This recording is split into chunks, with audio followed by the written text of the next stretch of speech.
Good morning, guys. This is TM25MD, and I have something a little bit different for you guys today. Today, I'll be going over how to counter the meta and what deck in particular is pretty effective against the top decks or the most commonly seen decks that we see on the Diamond to S rank ladder today. So what decks are these? Aggro Cassava, Aggro Lilith, Wall Vanar, Arcanist Vanar, Mechazor is still lurking around, though not as common because there is a lot of Dispel going around. Also do the wide amount of Vanar play on ladder as well. Golem Vanar, hybrid Vanars, or excuse me, not Golem Vanar, Golem Vitruvian, hybrid Golem lists in Vitruvian, as well as fast Obelisk lists as well. What I mean by hybrid Vitruvian list, I'm talking about the Golem synergy on top of the Azure summoning combo thing, So on 6 mana, you play a couple Skywings, you get a huge board and hope they don't have Plasma Storm or Frostburn, or if you can buff them up, pretty much makes them only weak to Plasma Storm if you have Inner Oasis. But the deck that surprisingly has a good matchup, and which will be featured today, will be Tempo, Lyonar, both Argeon and Ziran. I think Argeon does actually have an all-around better matchup against the mainstream ones such as Aggro Cassava and Wall Fey, Wall Kara, whereas I think Ziran has a little bit better matchup against the Golems. She also can do well against Wall Fey as well, and Cassava, but I think Argeon trumps that situation. But together, they're both very effective against the most commonly seen decks today. So what will I be doing today? Today, this episode will just be part 1. I'll be going over the tempo lists that are effective against these decks. And then a little bit right after this episode, which will also be a second upload, which will be some gameplay of these tempo lists as well. So to take a look into it. This video is more like just me talking, so just feel free to tune out or do something else, do some work, do some homework as well. You can listen to this in the background. So we'll just go over the standard shell for Argeon. This is the Mezelgi standard tempo Argeon list. It's been on Guam for a while now, for a couple months now. 2 Blood Tears, 3 Azurite Lions, 3 Lasting Judgments. I would like to talk about Lasting Judgment in particular. It's very effective, and I'll tell you why it's very effective. It's really good against things like Ooze, where they won't get that creep proc. It's good against Phantasm. Phantasm only has 2 health. Granted, it will clear your standard 2/3s as well, which means things like Lantern Fox, Golem Metallurgist, now it got Circulus before Circulus got nerfed, but it can deal with things like that. It can't deal with Moonlit Basilisk, but if you're willing to take the 5 from the Moonlit Basilisk, you can punch it and hit it with the Lasting Judgment. You hit it with the Lasting Judgment first, get it to proc, turn into the Basilisk, and then punch it. If you're willing to do that, it's not bad in that regard. It has a lot of uses, again, for the 2/3s, the Healing Mystics. It's great if you're going second, you play your 2-drop, you drop that. Fantastic. But your Alchemist, though, only 2 copies in this list. I see most tempo lists run 3. Why? Because it is very strong with Arclight Sentinel when going second. It's one of the strongest openings in the game, in my opinion. And it's also a 5 mana Holy Immolation, which is pretty strong. Getting out, people usually expect Holy Immolation around 6 mana, because that's usually the standard 2-drop plus Holy Immolation AoE. But Blood Tear can do a 5 damage to one thing, so let's say your opponent has like a Spelljammer, a Boulder Breacher, anything that, Thunderhorn, anything 5 health, Blood Tear, Holy Immolation, will clear those 5 drops no problem and get some good chip AoE damage. So that's why I think the list needs to be updated a little bit more. Maybe 3 Blood Tears would be sufficient. That's just my opinion. Anyways, moving on. Azure Line Standard, Primus Fist Standard, Tempest. Some lists don't even run it, but again, having some extra removal for things like Phantasm, Circulus, Gravity Well. This is particularly very good against Gravity Well, so I wouldn't be surprised to see more tempo lists to run it. It's also good against the Kara Wall variants where their Gravity Wells are 1/2s. So you can't just ping them away. You could use Sentinel, but you can't just clear with a bunch of Blood Tears or your face. You'll also be taking a couple extra points of chip damage. Tempest, pretty much just clears all of those away. Fantastic tech card against the Gravity Well Wall Vanner matchup. Reasonable.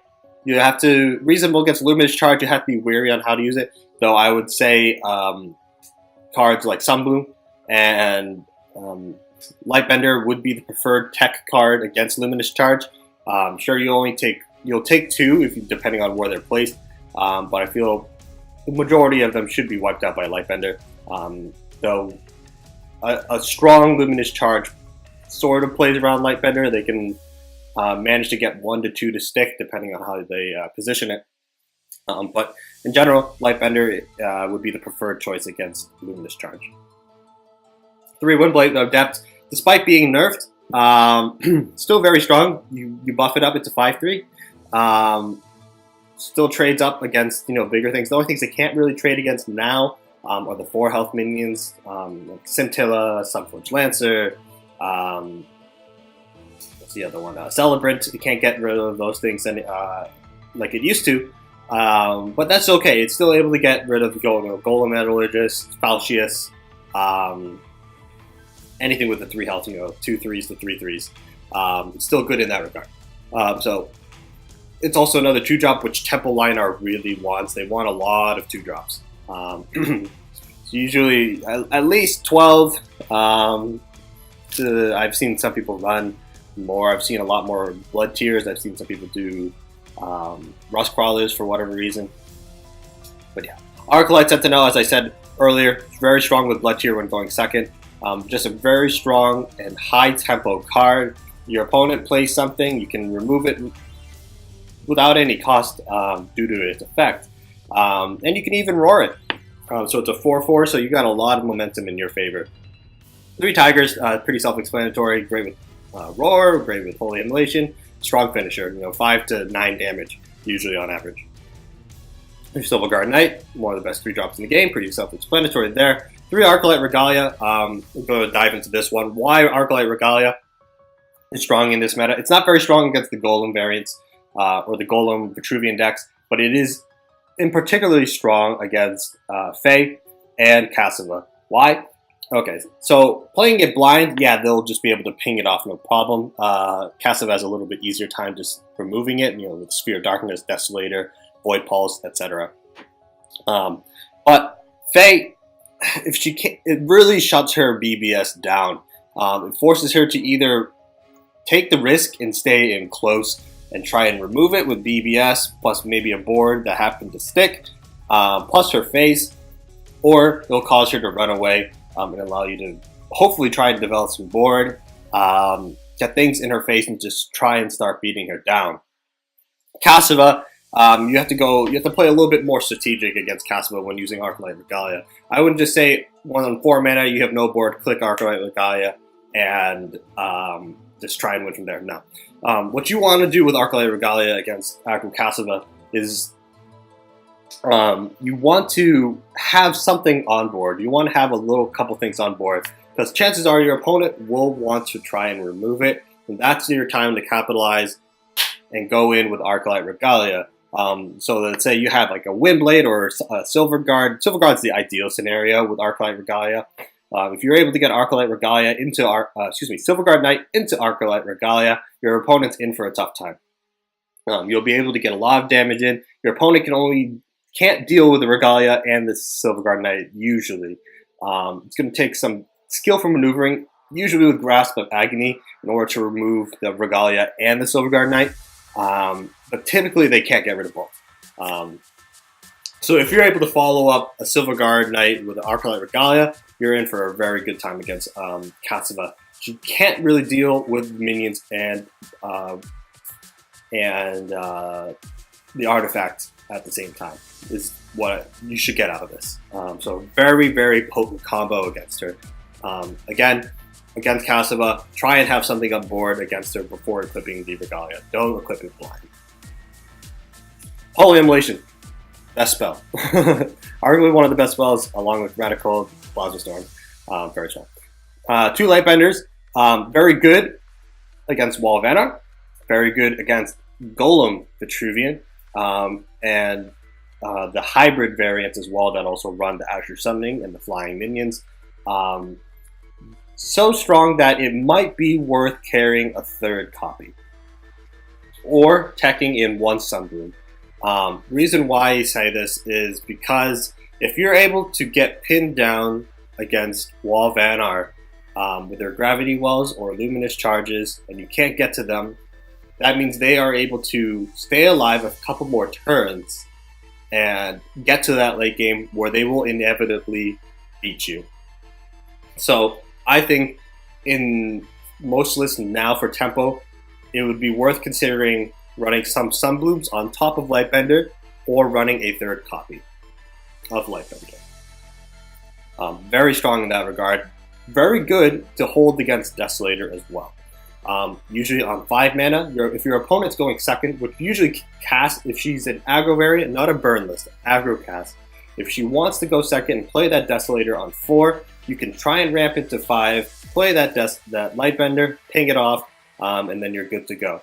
Even if you aren't able to ping it off after playing the Lightbender, you already eliminated 1 Desolator. So again, I think it is crucial to probably run some more Dispel and maybe a 3rd copy of Lightbender in this meta, especially because it is very strong against those 3 decks. Also very good, and your only answer to Mechazor.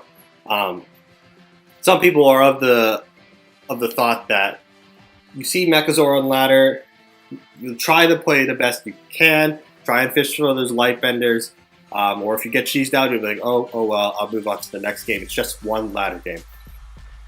While that thinking is, to some extent, correct, I don't think it's entirely correct. The reason why I say that is because you want to value every single game you can. You just don't want to auto throw away your decks, the Magic, if once you come across an Arcanist or Mechazor list, you want to try and win that game, right? It's just common sense. It's just logical. So, adding a 3rd copy of Lightbender or even teching in Sunbloom, I think it is absolutely critical for those matchups, so you can be sort of prepared for every situation. This isn't a tournament, but which is why I still think you should have some sort of answer at the very least, only if it's only 1 card for all scenarios. I'm the firm believer that your deck should be able to handle all scenarios. Even if it makes the matchup, even if the matchup is still unfavorable, I still think you should have an answer for certain cards. So anyways, the list does top off with Spelljammer and Trinity Oath. Usually where they top off. Some people like running a little bit slower, throw in some Ironcliff Guardians. I personally run 1 Ironcliff Guardian, just for those oh shit scenarios, or I need to close the gap with against my opponent. So if my opponent managed to run away from me or for whatever reason, get some Frigid Coronas, whatever, I want to be able to bridge that gap with Ironcliff Guardian. Sure, it might be removed, but if it is able to stick, your opponent isn't able to damage it or remove it efficiently, or if it's able to keep them in that place. So let's say if it's against Castle, she doesn't have Lure or Punish, which is kind of unlikely, but if they aren't able to remove it, they're supposed to trade their board in or whatever. It did root them for that turn, and that's why I think 1 or 2 copies of Ironcliff Guardian may be worth considering right now. Otherwise, you can do without it. You can really do without it.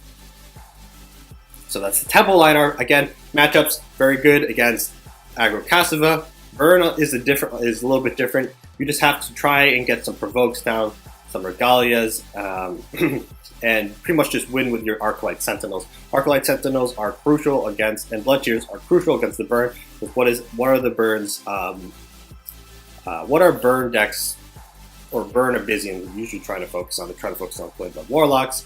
They're trying to focus on Dark Seeds. So if you're able to keep your hand low and remove those burn effect cards, you should be in good shape, because burn Abyssian doesn't usually look to develop board, unlike aggro.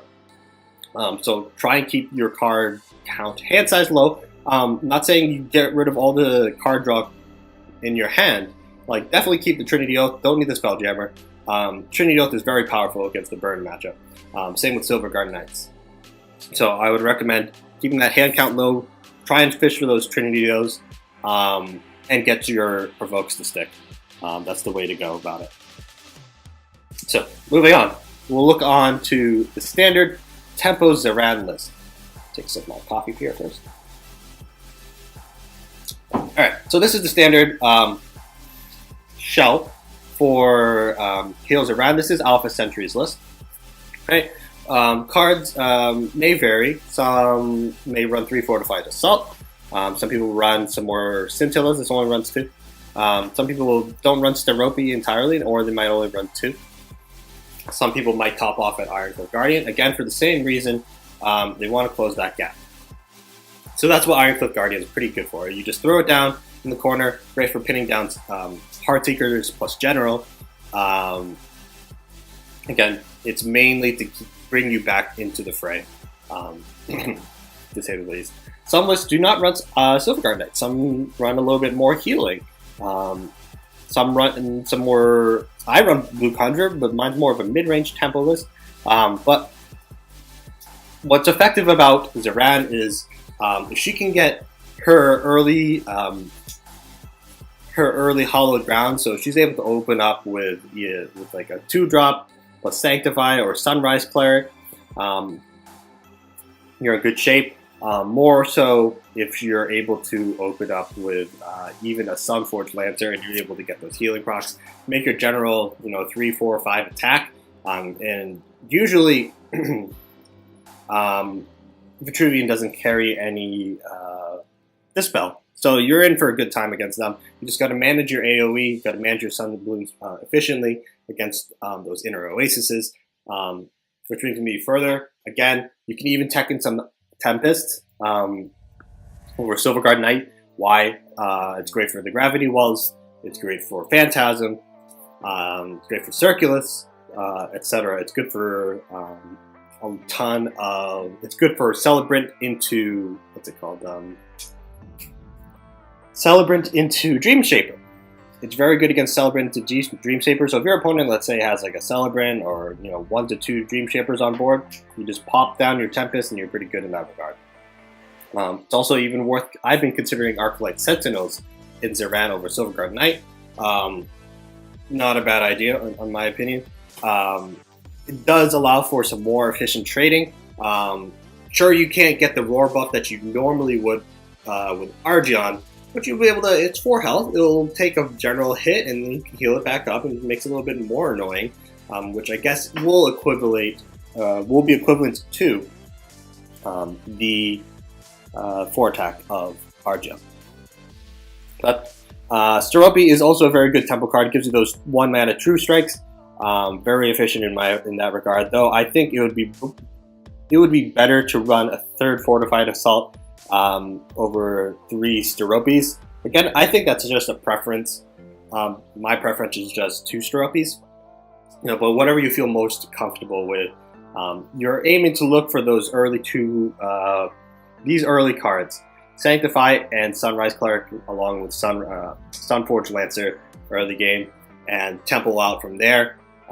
Usually how this deck aims to win is around 5, 6, 7 mana. You try and fish and search for those gold vitrials, those Sunrisers, and get some big combos off. Sunriser is also especially good against the walls. Not particularly good against Luminous Charge, but very good against Gravity Well and Grandmaster Embla. But usually you want to save your Sunblooms for that. So a 3rd Scintilla is highly recommended. If not, I encourage it. Because the fact that it keeps you alive a little bit better. And the body's pretty good. It's able to trade with 2/3s. Sunforged Lancer can't do that. It's pretty strong in that regard. But The reason why I think this deck has a strong matchup against aggro cast, you have the Sunblooms, and you're able to punish the healing she gets off Desolator if you have like a Sunriser on board, a Sunforged Lancer, a very well protected Sunforged Lancer, or very well positioned Sunriser. Your opponent would probably try and face it before playing the Desolator, so that may alter their positioning a little bit. So that's why I think Ziran, Tempo Ziran, has a little bit of an edge, because it is fast. It can be fast if it draws correctly early on, and it also has the tools necessary to deal with cards that are heavily punished by Dispel, cards like Desolator, cards like Gravity Well, cards like Moonlit Basilisk, right? Sunbloom is just very strong against those cards in general. Hence why I think Tempo Ziran is pretty strong in that regard. So let's go over some tech cards. Let's go over my personal one. This is my July Aurora Tempo Argeon list that I laddered to S rank 7 in July. So pretty much you notice this very similar things. I used to run the same 2, 3, 3. I cut down on 1 Primus Fist, and I also cut down on I cut down on 1 Trinity Oath and 1 Arcalite Regalia for some Auroras. And I also got rid of Tempest. I now will probably, looking back on it, I'll probably cut 1 Ironclad Guardian and 1 Soul Piercer for 2 Tempest. Reason being, it is strong against Phantasm, and the Gravity Well, as I constantly go over, or I constantly repeat, very strong in that regard. Soul Piercer is a tech card against, as I said, if your opponent is able to open the gap between you and the enemy general, they're going to have a good time. Soul Piercer, though slow, will punish that line of play. Hence why I might only cut it down to 1 copy and get rid of the Ironclad Guardian, or get rid of the Soul Piercers in general and add the 2 Tempests. Pretty strong in that regard. Also can consider some Sunblooms. Though Sunbloom is a very low tempo play, it does deal with those cards pretty efficiently. And you'll probably see some. I'll feature some gameplay with this list in the next episode later on today. Why 2 Primus Fist? I did not feel I needed the 2 extra attack. Argeon's BBS already gives me that. This is just icing on the cake. Very good when comboed with Aurora. It essentially gives it +4 attack for that turn, on top of whatever else you have played. So let your Alchemist into Primus Fist into an Aurora that's already on board. That's a lot of damage, to say the least. Auroras also can be played with Silverguard Knight and Windblade Adept. You play them out of your general's reach, have your general run back into the Zeal range. Aurora gets the buffs, and it's all pretty good. I've had times where I've had Aurora do 7 to 11 damage. Insane. The combo is not as bad as you think. I think Aurora functions the best only in Tempo list. You could make an argument to run it in Ziran, but I think it's best in Argeon. But other than that, the elements of this list are very simple, similar to the list to Mesolog's list that has endured throughout the months, the past few months. Though it has been nerfed through Windblade Adept, it has been hurt through the slow nerf, like severely hurt by the slow nerf. But still, right now, I think it is very effective in that regard. We'll go over the weaknesses and the disadvantages, the bad matchups at the end of the episode that these decks have. But we'll be moving on to some possible more tech cards, right? Go to Ziran. Again, you can tech in Sentinels. You can tech in Auroras if you really want to value that. Since you do have 1, 2, 3, 4 minions, so 12 total. that can take advantage of Aurora. For me, mine's more mid-range. I do run the blue conjurers as a secondary win con by cutting down some Steropes, adding in the extra Scintilla for the extra healing, and adding another Fortified Assault. Again, probably looking on it, I might cut one Fortified Assault for maybe even a Sterope or a blue conjurer for 2 Tempest. Why? Because it's very good against Gravity Well. Gravity Well is very strong. Hence why I keep saying it gets countered by these cards. Gravity Well just allows Faye or Kara to get to that late game, and that's where they will beat you. That's where their deck shines. They have one of the strongest late games, if not the strongest late game potential. Emblas, Seraphims, Winter's Wake, Flawless Reflection, Spirit of the Wild, should they be running that. Those big minions and those big buffs will usually result in your demise. On top of Warbird, it's very, very tough to beat Vanar's late game because you're on a time. That's just the way it is. Her BBS is very strong. So getting those early damages in and beating her hard in the early game is the way to beat Vanar. And that's why I think tempo lists, Argeon and Ziran, have an effective matchup because they are able to punish Faye in the early game.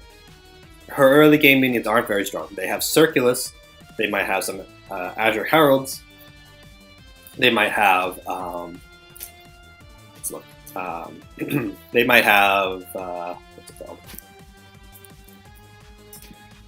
Their early game is rather weak. They might be running Gravity Well into Snow Chaser, that's a possibility. They're, like, you don't see people run Crystal Cloaker. Usually it's just Gravity Well, some Frigid Corona, some Crystal Wisps, but outside of that, their early game is very weak. Bounced my doorbell. I apologize if you guys heard that. It was a doorbell, but not for me. So, cool, we're good. Anyways, so that's the matchups. So where does this deck, these decks struggle? I guess the bottom line makes, like, this whole video just sounds like me just pumping up Tempo Ziran, Tempo Argeon, to levels that, like, oh, these are the best decks. That's not entirely true. They are not the best decks, but they are, I think, are very effective in this current meta. So, how do you beat them? Goal of Vitruvian, cards like Inner Oasis, very powerful against them. If you can't draw those Lightbenders, or if your opponent does play a lot around Sunbloom and Lightbender, you're in for a lot of troubles. Cards like Sirocco, on 8 mana. Sirocco into Inner Oasis on 8, very tough to beat. Because you don't know where they're going to spawn. So your Lightbenders are rather limited. They're not as good as planned, you know, like, let's say Azure Herald, or excuse me, Azure Summoning. Usually your opponent will try and like form a line or a back line, and usually a Lightbender is good in that regard, same with Sunbloom. But due to the randomness of Sirocco's spawns, Lightbender has a difficult time getting its full effect off. Argeon, you're going to have to pressure them very early, but their early game is comparable to yours. Granted, their minions are not as big, but their draw is incredible. Dream Shaper, First Wish, but their classic opening going second would be Celebrant or Golden Metallurgist into Dream Shaper, First Wish. That is a very strong opening. Very hard to combat as with tempo lists early on. You'll need something like Blood Tier, Arclight, Sentinel to clear them. But that combo does not even clear both minions because they do have 3 health. So you'll be able to clear the one that was positioned in the center. You'll be able to clear the one that's positioned in the center, but you won't be able to clear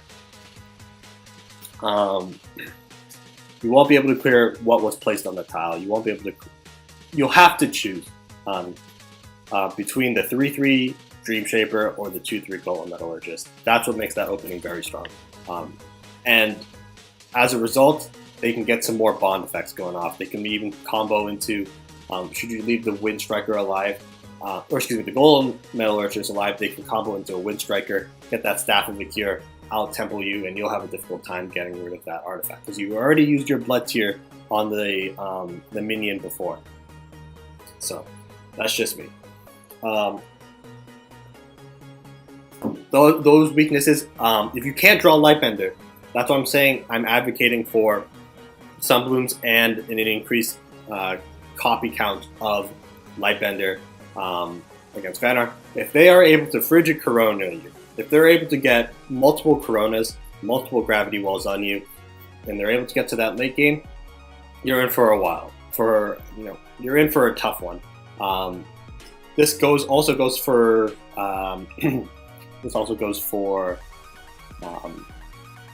Arcanist Vanar. If they're able to spread out their minions, they're able to get early Prismatic Illusionist, some Blue Conjurers going. It's going to be very tough to come back. Lightbender isn't that strong against Blue Conjurer. Blue Conjurer is a 4/6. And usually when it is usually played to get some value. So usually on a BBS turn, usually on 6 mana, is typically the time you'll see Blue Conjurer, maybe even 7 mana, where they have a 2 mana spell, Chromatic Cold, Frigid Corona, Gravity Well. That's where the Blue Conjurer shines and gets a lot of value. You can't answer that. It's going to be very tough to get rid of. That 6 health is very tough for Lyonar in general. Lyonar does not like to deal with larger minions. The large health pool can only be answered by Martyrdom, really. Or Ziran, if you're able to get a lot of Hallowed Grounds. If you're able to get a lot of Hallowed Grounds, Fortified Assault is your friend, really. So if you're able to get some Sun Clerics early, some Sanctifies, then you get a 3, 4, 5 damage Fortified Assault. Yeah, it's pretty good against those a little bit bigger minions. But for Argeon, it doesn't really have those cards. Though you can tech in some. I've seen some players tech in some Hallowed Ground synergy with Sunford Lancer, with Sanctify, some Pure Blades into Argeon, and you've been able to get some good value there. But in general, Argeon does have a very difficult time dealing with the larger minions. In general. So yeah, guys, that's the episode. Stay tuned for the next episode, which will be gameplay featuring both Tempo Argeon and Tempo Ziran. I'll play a little bit of both, and I'll be uploading these lives at the same time, relatively the same time, probably with only a few minutes of each other. So stay tuned for that. We'll be doing it in Nets Rank, and I hope you guys enjoy. I hope you guys find this insightful, and I'll see you guys in the next episode. Later.